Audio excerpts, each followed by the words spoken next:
जय हिंद। स्वागत है आप सभी का हमारे इस क्लास में। और देखिए, करंट अफेयर्स का सीरीज आपका कंटिन्यू रहेगा, समझे। और करंट अफेयर्स पढ़ाने से पहले आपके और आपके परिवार को और आपके जितने भी आपसे जुड़े हुए साथी हैं उन सभी को दीपावली की बहुत सारी ढेर शुभकामनाएं। और आप सभी हमेशा खुश रहिए और इस दीपावली के शुभ अवसर पर आपको जॉब की प्राप्ति हो और जो आपका ड्रीम है वो हम कामना करते हैं कि जल्द ही पूरा हो। तो चलिए देर न करते हुए आज हम क्लास की शुरुआत करते हैं। और आप लोगों की वजह से आप लोगों को मतलब रिक्वेस्ट कहिए या कुछ भी कहिए, मतलब आप लोगों ने इतना किया, इसके लिए बहुत बहुत धन्यवाद। और सबसे बड़ी बात धन्यवाद इस बात का है कि हमारा जो एडसेंस प्रॉब्लम था वो सोल्व हो गया है कि नहीं, मतलब सक्सेसफुली हो गया। अब एडसेंस आ जाएगा, उसके बाद का बाकी होगा, समझे।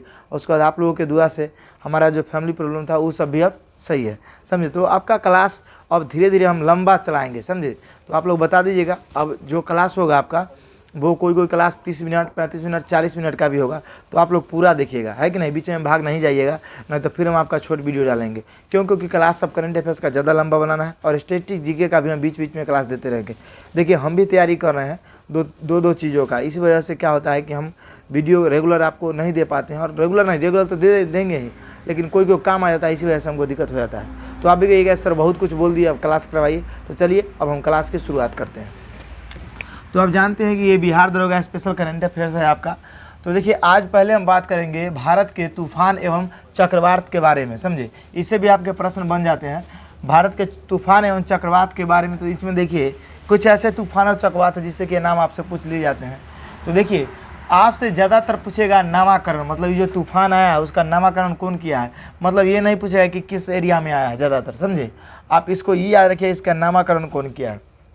और जो विदेश में आता है उसका प्रभावित क्षेत्र आपसे पूछा जाता है। भारत में प्रभावित क्षेत्र कम पूछता है। तो देखिए, अगर हम बात करते हैं गुलाब का, तो गुलाब का नामाकरण किया है आपका पाकिस्तान। कौन किया है? गुलाब जो चक्रवात आया है ना, उसका नामाकरण किया है पाकिस्तान। और ये उड़ीसा और आंध्र प्रदेश के एरिया में है। क्या है? उड़ीसा और आंध्र प्रदेश के एरिया में। उसके बाद देखिए, अगर हम बात कर, देखिए इसको कैसे याद रखिएगा। गुलाब है कहाँ है? पाकिस्तान में, उड़ीसा और आंध्र प्रदेश। तो देखिए आप याद रखिएगा कि कोई लड़की है, समझे, पाकिस्तान की लड़की है, आप उसको गुलाब दिए। क्या दिए? गुलाब दिए। तो गुलाब वो क्या की जानते हैं? आंधी में उड़ा दी। क्या की? आंधी में उड़ा दी। बोली कि तू हिंदुस्तानी, हम तुमसे प्यार नहीं करेंगे, है कि नहीं। तो आप याद रखिएगा, आपके पास गुलाब है, आप किसी पाकिस्तानी लड़की को क्या दिए? गुलाब। तो वो आंधी में क्या करी? उड़ा दी। तो आंधी से आंध्र प्रदेश और उड़ीसा से उड़ीसा। और पाकिस्तानी लड़की थी इसलिए गुलाब नहीं ली। तो ये आपको स्टोरी याद रहेगा, अपने आप वहाँ याद आ जाएगा। तो गुलाब का नामाकरण कौन किया? आपका यहाँ पे नामाकरण दिए है, ये किया पाकिस्तान। और प्रभावित क्षेत्र आपका कौन हो गया? उड़ीसा और आंध्र प्रदेश, समझे। अब चलिए हम बात करते हैं आसानी का। तो आसानी की बात करते हैं तो ये श्रीलंका में आया है और इसका भी प्रभावित क्षेत्र आपका उड़ीसा और आंध्र प्रदेश ही था। कहाँ आपका? उड़ीसा और आंध्र प्रदेश। तो आसानी का नामाकरण कौन किया? आपका श्रीलंका। तो देखिए आसानी, तो आसानी को आप याद रखिएगा, श्रीलंका से। आसानी से रामचंद्र जी उनको मार दिए थे, ऐसे आसानी से तो नहीं मारे थे, बहुत पापड़ बेलना पड़ा था, है कि नहीं। तो आप याद रखिएगा आसानी श्रीलंका। क्या हो गया? आसानी श्रीलंका, और एरिया वही है।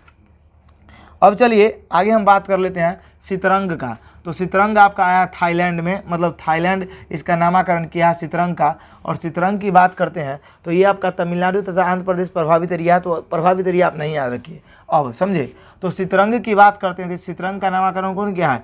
थाईलैंड, समझे। तो इसको सितरंग और थाईलैंड याद रखिएगा, समझे। अब देखिए आगे हम बात करते हैं मैंडूस का। तो मैंडूस की अगर हम बात करते हैं तो मैंडूस का नामाकरण किया है आपका यूएई, जिसको हम बोलते हैं संयुक्त अरब अमीरात।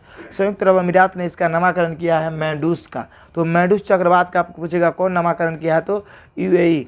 अगर इसकी बात करते हैं तो इसका होता है संयुक्त अरब अमीरात, समझे। अब चलिए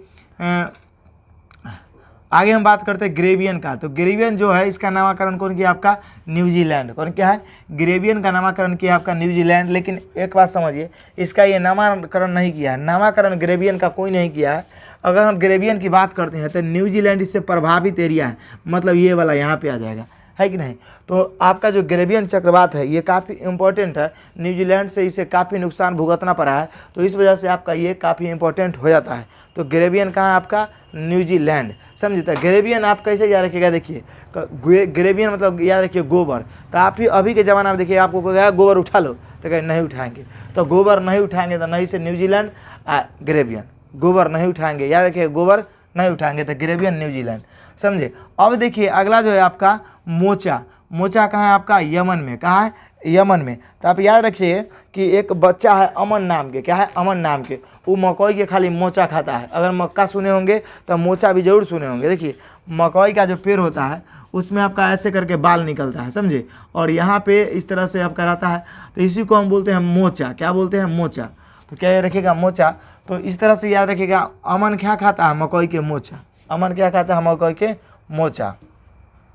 नहीं तो इसको याद उतना नहीं रखिएगा तो माँ याद रखिएगा, माँ आयो, माए, माँ से आपका क्या हो जाएगा, माँ से देखिए मोचा, यह से क्या हो जाएगा आपका यमन। ग्रेवियर आपका क्या, गोल उठा ले तो न उठाओ तो न्यूजीलैंड, है कि नहीं। अब देखिए आसानी से श्रीलंका, है कि नहीं। अब चलिए आगे हम बात करते हैं बिपरजॉय का। तो बिपरजॉय जो आपका आया है चक्रवात, ये आया आपका बांग्लादेश में। बिपरजॉय कहाँ आया आपका, बांग्लादेश में। तो इसको भी आप याद रखिएगा, बिपरजॉय कहाँ आया है, तो बांग्लादेश में। इसको आप नहीं भूलना है आपको, बिपरजॉय बांग्लादेश में। और इससे जो प्रभावित एरिया ये महाराष्ट्र एवं गुजरात है। ये हम इसलिए प्रभावित एरिया लिखे हैं कि ये हाल ही में आपका आया था, समझे, जिससे कि काफ़ी नुकसान हुआ था महाराष्ट्र और गुजरात में, और इसका लहर राजस्थान तक भी गया था, है कि नहीं।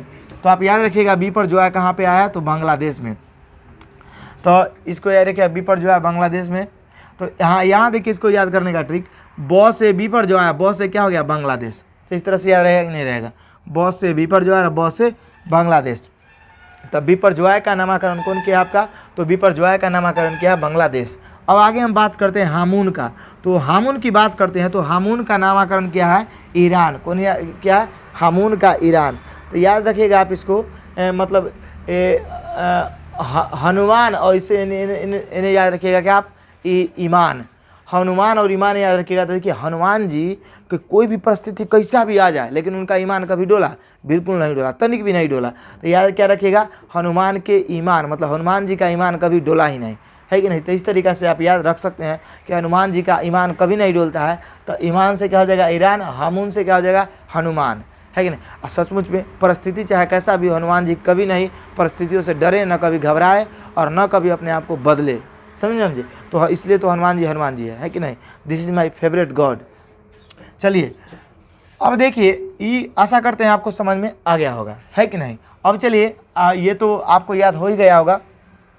तो हामून आपका कहाँ हो गया, ईरान। अब दिवाली के शुभ अवसर पर अगर आपको क्लास अच्छा लग रहा है, आप हमारे चैनल पर नए हैं तो चैनल को जरूर सब्सक्राइब करके जाइएगा, क्योंकि आपको ये दरोगा का एग्ज़ाम के लिए काफ़ी फ़ायदा करेगा और बाकी सभी एग्ज़ामों के लिए, समझे। अब चलिए आगे हम बात करते हैं। देखिए इसको हम बाद में बात करेंगे आपका, इधर हम बात कर लेते हैं। देखिए अगर हम बात करते हैं तो इधर आपका भारत के कुछ वन के रिपोर्ट हैं जो आपको एग्जाम में आने का पूरा चांसेस है। ये 8 पॉइंट है, आप 8 पॉइंट के ध्यान में रखिए, 8 में से कोई एक भी आपको या 2 आ सकता है एग्जाम में। तो चलिए हम समझते हैं। देखिए आप जानते हैं, देखिए समझिए, अगर हम बात करते हैं भारत में, तो भारत में वन एवं वृक्षावरण कितना परसेंट है, तो 24.62%। यही आपको परसेंटेज याद रखना है। आपका कितना हेक्टेयर में है, कितना क्षेत्रफल में, बिल्कुल आपको याद रखने का जरूरत नहीं है, समझे। आपको याद रखना है प्रतिशत ही। तो अगर हम बात करते हैं भारत में वन एवं वृक्षावरण का, तो कितना है आपका 24.62%, मतलब 24.62% है आपका वृक्षावरण एवं वन एवं वृक्षावरण। उसके बाद हम बात करते हैं तो देखिए एक ये है वृक्षावरण, और उसके बाद देखिए वृक्षावरण एवं वनावरण में दोनों में थोड़ा अंतर है। अगर आपसे वनावरण का है, वनावरण, तो ये हो जाएगा 21.71%। क्या हो जाएगा आपका 21.71%। तो इसको आप कैसे याद रखिएगा, तो देखिए इसको आप याद रखिएगा, मतलब वृक्षावरण देखिए यहाँ से देखिए 9 है वनावरण, ये क्या है वृक्षावरण। तो इन 9 में और 6 में कौन आगे है, तो 6 आगे है सर, 6 बड़ा अक्षर है 9 से। तो इसी वजह से आप देखो ये 24.62 हो गया, तो अब 6 वाला क्या हो गया 24.62, और 9 वाला हो जाएगा इससे कम 21.71%। समझ में आ गया।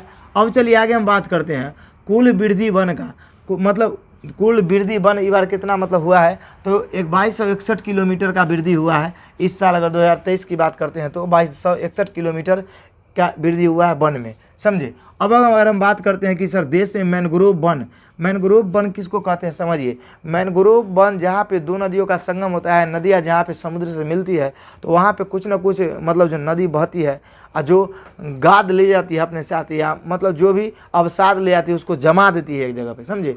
और उसी जगह पे आपका नए नए वनों का विकास होता है, उसी वन को हम बोलते हैं मैनग्रोव वन। ऐसा वन सब नदियों में नहीं बनता है, समझे। और हमारे भारत के अंदर दो नदियाँ हैं जो ऐसा बनाती है, जिसको हम मैनग्रोव वन बोलते हैं, और ये डेल्टा के क्षेत्र में उगता है। और ये जो वन है वो उगता है गंगा एवं ब्रह्मपुत्र के क्षेत्र में, है कि नहीं। तो गंगा एवं ब्रह्मपुत्र की नदियाँ से जो बनता है उसी को बोलते हैं मैनग्रोव वन।